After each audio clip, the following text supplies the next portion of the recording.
The exam wire में आपका स्वागत है। आज की इस वीडियो में हम बात करेंगे आज संपन्न हुए Allahabad high court general Hindi general English के प्रश्नों का सॉल्यूशन।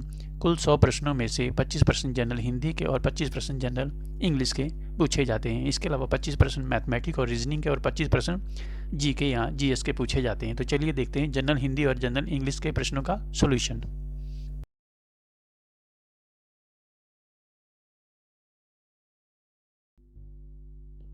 क्वेश्चन नंबर 26 देखेंगे, निम्नलिखित में से सेठ का स्त्रीलिंग रूप है।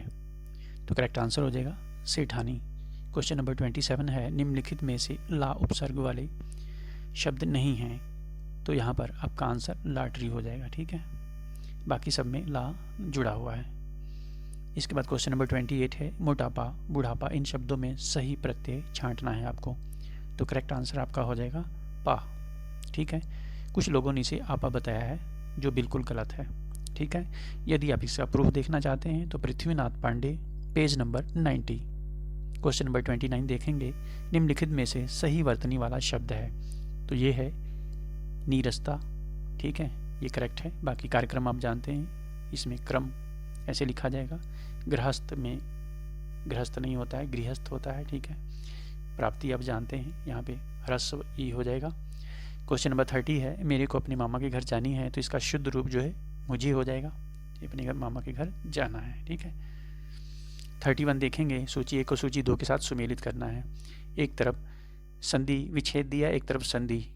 तो यहाँ पर बहुत ही आसान था ये, कवि प्लस ईश्वर कवीश्वर, कवि प्लस इंद्र कवींद्र, वेद प्लस अंत वेदांत, शिव प्लस आलय शिवालय। ठीक है, सभी दीर्घ संधि के उदाहरण हैं।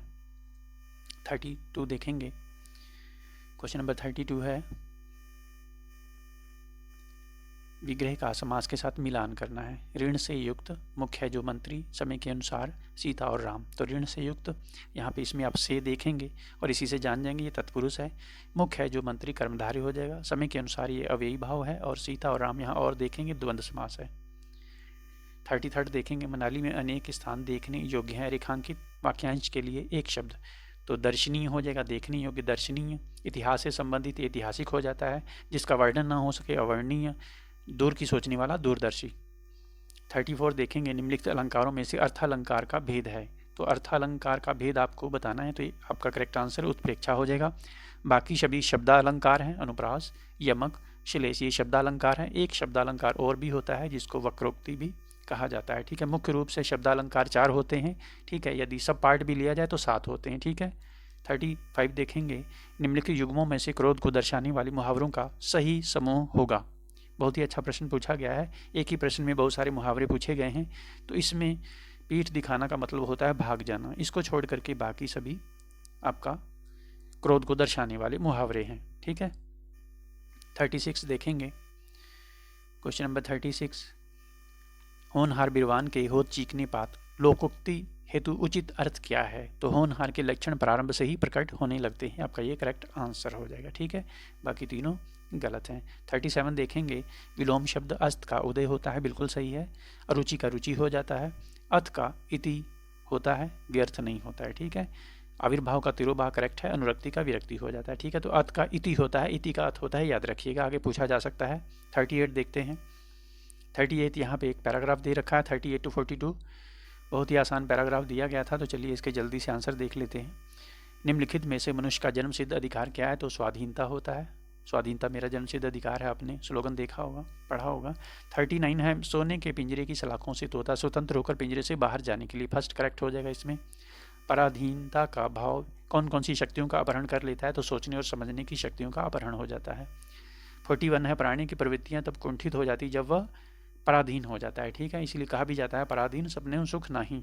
ठीक है, पराधीन व्यक्ति की विशेषता क्या है। तो उसका अपना किसी प्रकार का व्यक्तित्व नहीं होता है। ठीक है, थर्ड आंसर हो जाएगा। इसके बाद अगला है 43, यहाँ सुमेलित करना है। ठीक है, उचित मिलान करना है। जिज्ञासु जिसमें जानने की इच्छा हो, क्यूरियोसिटी। ठीक है, परोक्ष जो आंखों के सामने ना हो, प्रत्यक्ष का विलोम होता है ये, अशक्त जिसमें शक्ति ना हो, और निशाचर रात को घूमने वाला। 44 देखेंगे, जिसने लाल कमीज पहनी है वह मेरा पड़ोसी है। वाक्य का सरल वाक्य में रूपांतरण, तो लाल कमीज वाला मेरा पड़ोसी है, ये करेक्ट हो जाएगा। ठीक है, ठीक है, इसके बाद 45 देखते हैं। सामने के मकान में रहने वाली सुशीला अत्यंत मेधावी छात्रा है। तो बहुत से छात्रों को इसमें कन्फ्यूज है कि क्रिया विशेषण होगा या फिर संज्ञा पदबंध। तो आपको बता दें ये दो बिल्कुल इनकरेक्ट हैं और क्रिया विशेषण ये नहीं होगा, संज्ञा पदबंध ही इसका करेक्ट आंसर है। ठीक है, यदि आप जानना चाहें तो आप हरदेव बाहरी की पुस्तक का अवलोकन कर सकते हैं। इसके बाद क्वेश्चन नंबर 46 देखेंगे। 46 में पूछा है वाक्यों में प्रयुक्त सर्वनाम और उनके भेदों का मिलान करना है। बाहर कौन है, क्वेश्चन मार्क लगा हुआ है, प्रश्नवाचक सर्वनाम हो जाएगा। ठीक है, वह अपने आप चला जाएगा। जिसमें अपने आप होता है या अपने आप ही तो इसका मतलब होता है निजवाचक। यहाँ ले आओ तो निश्चित है। मैं कल चला जाऊँगा, यहाँ पे पुरुषवाचक हो जाएगा। इसमें आप देखेंगे मैं है, मैं, हम, तुम, वे, ये पुरुषवाचक सर्वनाम के उदाहरण है। ठीक है, 47 देखेंगे। नाना जी फल खरीद कर घर आए। तो एक कार्य समाप्त होते ही जब दूसरा कार्य होता है तो वहाँ पर पूर्वकालिक क्रिया होती है। ठीक है, 48 में पूछा है भविष्यत काल के भेदों का उचित विकल्प। तो इसके दो ही भेद होते हैं, सामान्य भविष्यत काल और संभाव्य भविष्यत काल। ठीक है, सेकंड आपका करेक्ट हो जाएगा।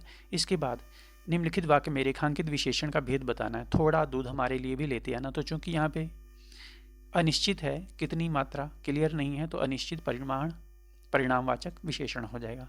50 देखेंगे। मैंने राधा को पुस्तक दी। तो इसमें भी कुछ छात्रों को कन्फ्यूज़न है क्योंकि कुछ चैनल वालों ने इसका उत्तर जो है संप्रदान बताया, किसी ने कर्म बताया। तो करेक्ट आंसर इसका जो है संप्रदान कारक ही है। क्यों है मैं आपको बता देता हूँ परिभाषा। जिसके लिए कुछ किया जाए या जिसको कुछ दिया जाए, इसका बोध कराने वाले शब्द के रूप को संप्रदान कारक कहा जाता है। तो यहाँ पर मैंने राधा को पुस्तक दी तो काम जो है राधा के लिए किया गया है, इसीलिए संप्रदान कारक होगा यहाँ पे। ठीक है, इसके बाद नेक्स्ट देखते हैं जनरल इंग्लिश के प्रश्न। 76 से शुरुआत है यहाँ पर। Choose the option with the correct spelling of the word. तो प्रेडिलिक्शन हो जाएगा। ठीक है, प्रेडिलिक्शन का मतलब होता है स्ट्रॉन्ग लाइकिंग फॉर समथिंग, किसी चीज़ के लिए बहुत अत्यधिक चाह, जिसको अभिरुचि या झुकाव भी कहते हैं। ठीक है, प्रेडिलिक्शन। तो इसमें आपका करेक्ट स्पेलिंग आपको बताना है, फर्स्ट हो जाएगा। ठीक है, PREDILECTION। ठीक है, 77 देखते हैं। यहाँ पर as usual he is blowing his own trumpet. तो अंडरलाइन ईडियम का आपको मीनिंग बताना है। इसका हो जाएगा प्रेजिंग हिमसेल्फ। ठीक है, हिंदी में इसको कहते हैं अपने मुँह मियाँ मिठू बनना। ठीक है, अपनी तारीफ स्वयं ही करना। क्वेश्चन नंबर 78 देखते हैं। यहाँ पर भी पूछा है लुक शार्प। तो लुक शार्प मतलब हरी अप हो जाएगा। ठीक है, hurry up otherwise you will miss the train. जल्दी करो अन्यथा आप ट्रेन मिस कर देंगे। 79 देखते हैं। यहाँ पर 50,000 रुपीज़ कलेक्टिव है तो यहाँ पर सिंगुलर हेल्पिंग वर्ब का प्रयोग इज हो जाएगा। ठीक है, इसके बाद 80 देखते हैं क्वेश्चन नंबर 80। यहाँ पर पूछा है for the given definition choose the correct alternative from the following options capable of being understood in either of 2 और मोर पॉसिबल सेंसेस। इसको कहते हैं एम्बिगुअस। ठीक है, एम्बिगुअस। इसकी मीनिंग होती है वेग, अस्पष्ट या अनसर्टेन, अनक्लियर या ड्यूबियस। ठीक है, ऑब्स्क्योर भी कह सकते हैं। 81 देखेंगे। Choose the correct alternative. तो यहाँ पर करेक्ट अल्टरनेटिव हो जाएगा सेकंड, हैड ऑलरेडी बिगन। 82 देखते हैं। यहाँ पर complete the following sentence with the most appropriate form of the verb. Drafting and objective type of question is a skill which should be acquired. तो इसमें second आपका correct हो जाएगा। 83 देखेंगे। Choose the correct option, he welcomed me to his office. यहाँ पे already indirect में दे रखा है तो इनडायरेक्ट का डायरेक्ट में कन्वर्ट करेंगे तो ही सेड, उसके बाद आ जाएगा वेलकम टू माई ऑफिस। ठीक है, चूँकि यहाँ पे मी है तो यहाँ पर करेक्ट यही होगा। 84 देखेंगे।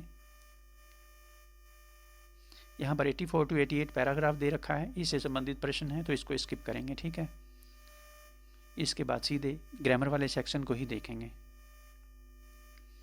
ग्रामर वाले सेक्शन को देखते हैं। यहाँ पर आ जाते हैं। Question number 94 identify the grammatically correct sentence from the following. तो इसमें जो करेक्ट सेंटेंस है वो है 4 नंबर। His knowledge of Indian languages is far beyond the ordinary. ठीक है, 95 यहाँ पर fill in the blanks with most suitable phrase from the options provided. तो सूटेबल फ्रेज यहाँ पर when the education minister entered the class some of the pupils quacked in their shoes हो जाएगा। ठीक है, कुछ लोगों ने इसका आंसर क्वैक्ट विद जॉय दिया है, जो कि बिल्कुल गलत है। ठीक है, ये फ्रेज है क्वैक्ट इन द शूज, जिसका मतलब होता है फुल फील नर्वस और एफ्रेड, नर्वस फील करना या एफ्रेड फील करना, भयभीत महसूस करना। इसके बाद 96 देखेंगे। 96 थोड़ा सा ब्लरिंग है यहाँ पे। द गवर्नमेंट, सेकंड वाले में इसमें मिस्टेक है, इज़ प्लानिंग। ठीक है, तो बी करेक्ट हो जाएगा।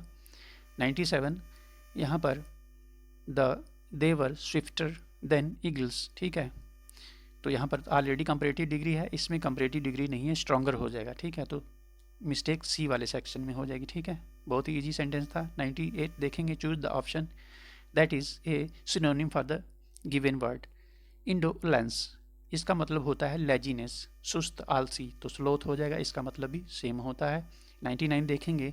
Choose the option that is an antonym for the given word. Sinister, sinister का मतलब होता है अशुभ या डरावना भी होता है, तो ऑस्पिशियस हो जाएगा, जिसका मतलब शुभ होता है। ठीक है, इसके बाद लास्ट क्वेश्चन देखते हैं। 100 choose the option with A correct spelling of the word. तो इनग्रेडिएंट की स्पेलिंग आप जानते ही होंगे, इनग्रेडिएंट सेकंड आपका करेक्ट हो जाएगा। ठीक है, तो ये थे AHC group C general Hindi और जनरल इंग्लिश के 50 क्वेश्चन। कोई डाउट है, कोई क्वेरी, आप कमेंट कर सकते हैं। चैनल पर पहली बार हो तो उसको सब्सक्राइब करना ना भूलिएगा, बेल आइकन को भी प्रेस कर लीजिएगा, वीडियो को लाइक भी कर दीजिएगा। वीडियो को देखने के लिए आपका बहुत बहुत धन्यवाद। आपका दिन शुभ हो। Subscribe now and press the bell icon. Never miss an update.